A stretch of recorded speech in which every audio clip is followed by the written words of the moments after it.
Rafael Gastoprano conversa agora com a doutora Damares, que é assessora da Frente Parlamentar de Defesa da Vida e da Família.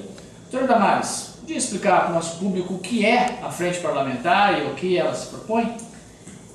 A Frente Parlamentar ela agrega deputados e senadores que fazem a defesa da família. Caiu a ficha no Congresso Nacional que família protegida é nação soberana. Família protegida é nação protegida. E a gente tem que começar entendendo que família não é patrimônio da Igreja Evangélica. Família não é patrimônio da Igreja Católica. Família é patrimônio de nação. E a Frente da Família, ela tem esse papel de reunir todos os parlamentares que querem fazer a defesa da família e da vida humana. Porque a vida humana no Brasil, ela foi e está sendo banalizada. Então os parlamentares se reúnem por temas que diz respeito a famílias. Por exemplo, drogas, diz respeito à família. Então a Frente da Família acompanha tudo o que acontece na Câmara e no Senado e também no Judiciário, e a gente também faz a fiscalização das políticas públicas no Poder também Executivo. Tudo diz respeito à droga. Legalização das drogas, processos que estão discutindo não o porte de drogas e as políticas públicas antidrogas. É o que nós fazemos.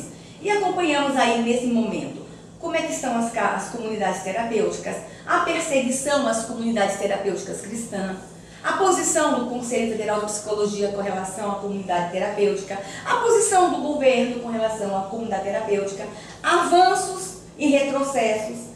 Está dando certo os programas governamentais de combate ao crack?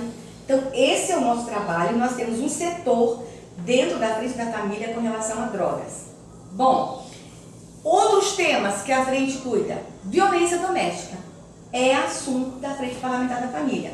Então, a gente vai acompanhar como é que está o trato com idosos, a violência contra a mulher, a violência contra a criança. É um outro tema que a Frente da Família cuida. Todos os projetos de lei que diz respeito à violência doméstica. A aplicação da Lei Maria da Penha. O que tem que mudar na Lei Maria da Penha? As políticas públicas. Então, aí vem todo um trabalho voltado a esse tema. Adoção. Diz respeito à família. Tudo que diz respeito à adoção no Brasil, a Frente da Família acompanha. Primeiro, como está a atual lei de adoção? E a Frente, inclusive, está fazendo uma grande campanha para mudar a atual lei de adoção, porque ela, inclusive, ela tem atrapalhado a adoção no Brasil. Nós temos muitos relatos de pais e casais que estão há 8 anos numa fila de adoção. Para você ter uma ideia, nós temos 36 mil crianças em abrigos no Brasil. E das 36 mil, apenas 5.300 estão aptas para serem adotadas. As outras ainda não estão aptas. Mas olha só, que interessante, temos 33 mil pessoas na fila de adoção. Por que as 33 mil não se encontram com as 5 mil crianças que estão aptas para adoção? Tem alguma coisa que precisa ser modificada? A Frente da Família está cuidando disso. E aí vai uma série de temas. Como está a família indígena no Brasil? Tudo que diz respeito à família indígena, essa frente cuida. A família cigana. Nós estamos, inclusive, lançando uma campanha a nível nacional de combate ao preconceito aos ciganos no Brasil.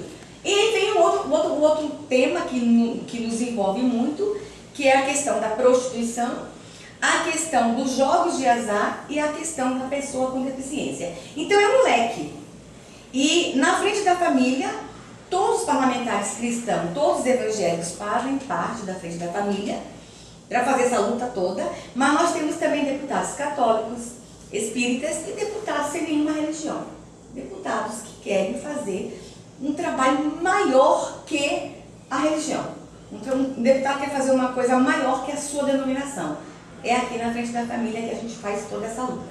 Para muitos evangélicos brasileiros, ainda há um certo desconhecimento do que se propõe esse tipo de movimento e até, por que não reconhecer, muitas críticas. Muitos acham que os deputados, os senadores evangélicos não estão lutando pela igreja.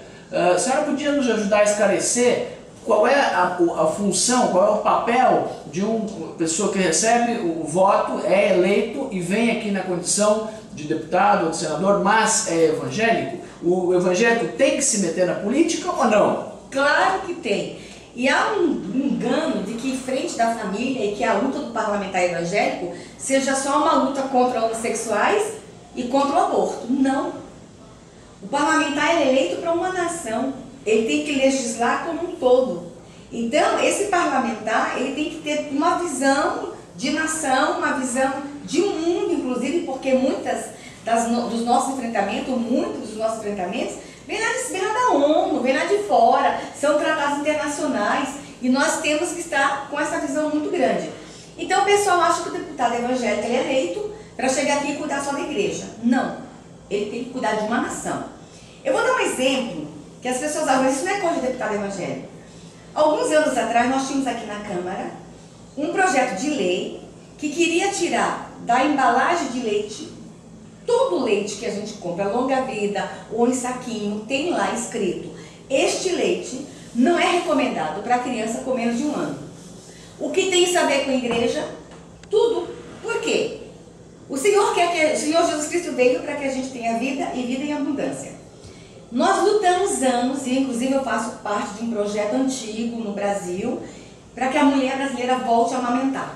Ela não amamentava. Foi uma luta de anos, de décadas, para a gente levar essa conscientização para a mulher brasileira voltar a amamentar.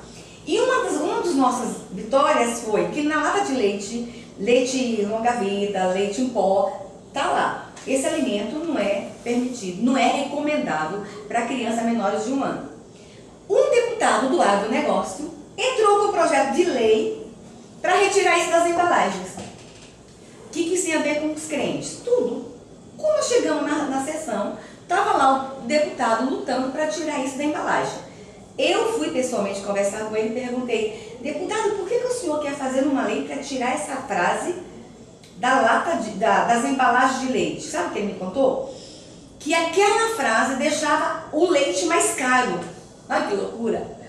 Que se retirasse aquela frase, na hora de ele mandar estampar as embalagens de leite, elas ficariam mais baratas a embalagem, portanto o leite ia diminuir de valor. Tu sabe que é mentira! Isso não existe.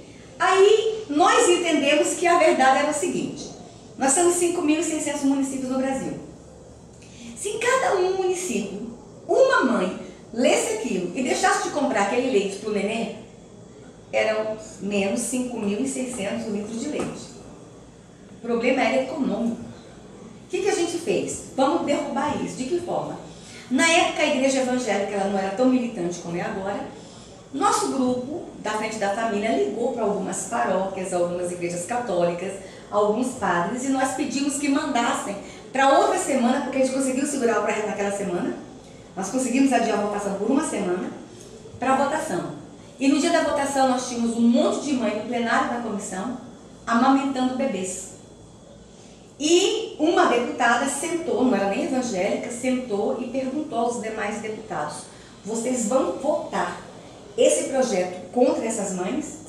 E o projeto morreu, matamos no peito, literalmente no peito. Então, deixa eu dizer uma coisa: eu sei, você sabe, a igreja sabe, que o aleitamento materno traz saúde. A igreja evangélica tem que lutar pelo aleitamento materno. Então, um projeto de lei aqui poderia colocar em risco um trabalho de 30 anos que nós conseguimos. Então, é muito maior que aborto e homossexuais a nossa luta. A nossa luta é por família fortalecida, políticas públicas de verdade e eficazes, leis justas, leis eficazes. Essa é a nossa luta aqui.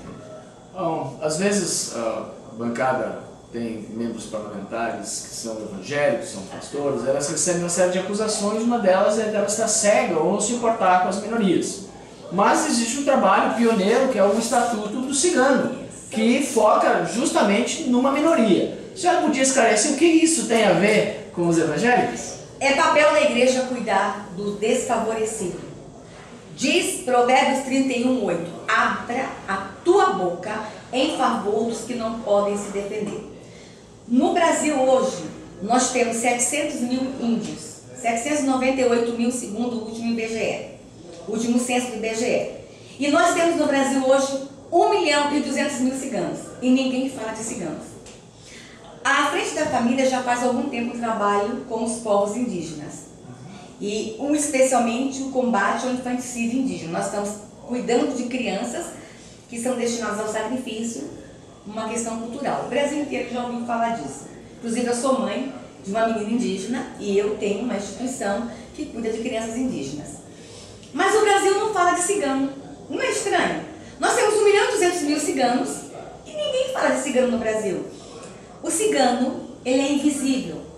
E o ano passado, aqui na sala da Frente da Família, nós recebemos pastores ciganos, lideranças ciganas, que chegaram para o senador Magno Malta, que é o presidente dessa frente, e disse: senador, nos tire da invisibilidade.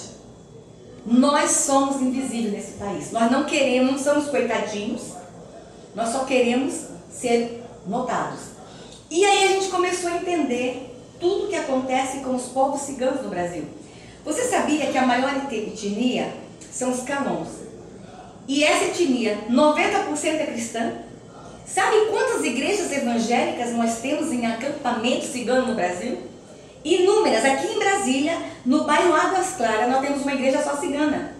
Deixa eu te falar, nós temos mais de 200 pastores ciganos no Brasil. É incrível como a igreja evangélica cresceu entre os ciganos, porque há uma ideia de que cigano é místico, são mulheres que lê as mãos. São a minoria, algumas mulheres ciganas fazem isso. A maioria que faz isso lá no shopping são pessoas vestidas de cigano fingindo que são ciganos. Resultado, os ciganos são hostilizados, são oprimidos, são perseguidos. Quer ver uma coisa? Você já abriu o dicionário brasileiro para ler o que significa cigano? Nós fizemos isso e nós temos inclusive um vídeo que eu gostaria de divulgar. O vídeo que nós fizemos, o vídeo se chama Sou Cigano, Sou Brasileiro, Não Sou Trapaceiro. Nós colocamos crianças ciganas no estúdio e pedimos para elas abrirem o dicionário e ler o que significa cigano na língua portuguesa. Quando elas abrem o dicionário, está lá escrito que cigano é trapaceiro, mentiroso, enganador, errante. Como é que o dicionário da língua portuguesa traz como sinônimo que o cigano é trapaceiro? A criança cigana já nasce sob o estigma que é mentirosa, errante e trapaceira. E a igreja não vê isso? Você sabia que a criança cigana, quando vai para a escola, na hora de ir para a aula, ela tira o anelzinho de cigana e esconde no bolso, porque se ela chegar na escola falando que ela é cigana, ela apanha, bullying. Sabia que a mulher cigana, ela sofre nas ruas, ela é estuprada. E quando ela vai fazer a ocorrência, ninguém quer fazer porque cigano mente, cigano é mentiroso. Este povo sofre nos acampamentos. E tem muito acampamento vizinho às igrejas, e a gente vê a igreja ir muito pouco ao acampamento. Dentro de um acampamento cigano tem uma criança cigana com dor de dente. Dentro do acampamento cigano pode ter uma mulher cigana em trabalho de parto, num parto difícil, a igreja passa e não olha. E muitos crentes falam que cigano é enganador, trapaceiro, mentiroso. Se tem alguém que tem que acabar com essa história, é o povo evangélico. Se tem uma agência no Brasil que pode mudar a história dos ciganos no Brasil, é a igreja evangélica. Então a Frente Parlamentar da Família está cuidando disso. Sabe por quê? Quem apresentou o Estatuto do Cigano, olha a loucura, eles são cristãos. Estava querendo trazer para o Estatuto do Cigano um artigo proibindo a pregação do evangelho entre ciganos para não acabar com a cultura cigana. Olha que absurdo. Sendo eles cristãos, havia um grupo discutindo que não se pode falar de Jesus para os ciganos para não acabar com a cultura deles, sem conhecer cigano. Da mesma forma, já está na discussão do Estatuto do Índio. Nós temos na Câmara tramitando um Estatuto do Índio, que eles querem colocar no Estatuto do Índio a proibição da pregação do evangelho para índios. Inclusive, a FUNAI já está num processo de desintrusão, de tirar missionários de áreas indígenas. Missionários vão ser expulsos de áreas indígenas para não acabar com a cultura do índio. Tem até um documento feito por pessoas ligadas à FUNAI que diz que o evangelho é veneno para os povos indígenas. Então veja, quando a gente se envolve numa situação como cigano, como o Estatuto Cigano, nós queremos ajudar a família cigana, mas a gente também quer garantir que o Evangelho seja pregado ao cigano. A mesma coisa a questão indígena. Estamos preocupadas com as crianças indígenas, mas também queremos garantir que as missões indígenas permaneçam em áreas indígenas.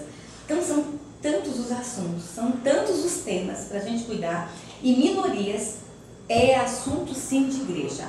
Quilombolas, a gente não vê a igreja falando de quilombolas, a gente não vê a igreja falando de ciganos. Ribeirinhos, a gente não vê a igreja falando de ribeirinhos, a gente não vê a igreja falando dos mateiros, das mulheres quebradoras de coco. A igreja não fala delas, que são considerados povos tradicionais, comunidades tradicionais no Brasil. Inclusive, tem até uma proposta para que a igreja evangélica não se instale em áreas quilombolas.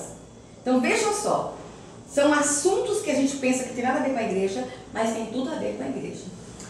O Portal Gospel Prime conversou com a doutora Damares, que é assessora da Frente Parlamentar em Defesa da Vida da Família. Doutora Damares, muito obrigado. Obrigada, foi uma alegria.